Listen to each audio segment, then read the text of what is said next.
જય શ્રી કૃષ્ણ, જય મહાદેવ. વાલા ભક્તજનો, શ્રાવણ માસમાં કાલે ગુરુવારના દિવસે શિવ મંદિરમાં દર્શને જઈ ભગવાન શિવના સાનિધ્યમાં શિવલિંગ ઉપર પંચામૃતથી અભિષેક કરવાથી 10 વિધિ લક્ષ્મીની પ્રાપ્તિ થાય છે.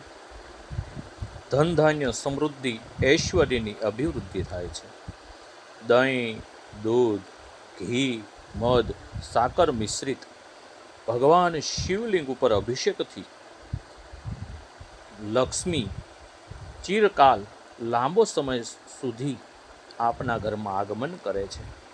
તો ભક્તો, કાલે પંચામૃતથી અભિષેક કરજો.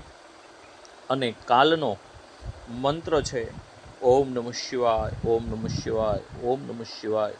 મંત્ર જાપ 1, 3 કે 5 માળા અવશ્ય કરવી, જેથી કાશી વિશ્વનાથ મહાદેવ દરેક ભક્તજનોની આધિ વ્યાધિ ઉપાધિ દરેક સંકટો દૂર કરી અને નિર્મળ બનાવે જીવન. દરેક ભક્તજનને મારા જય શ્રી કૃષ્ણ, જય મહાદેવ, જય ભોળાનાથ.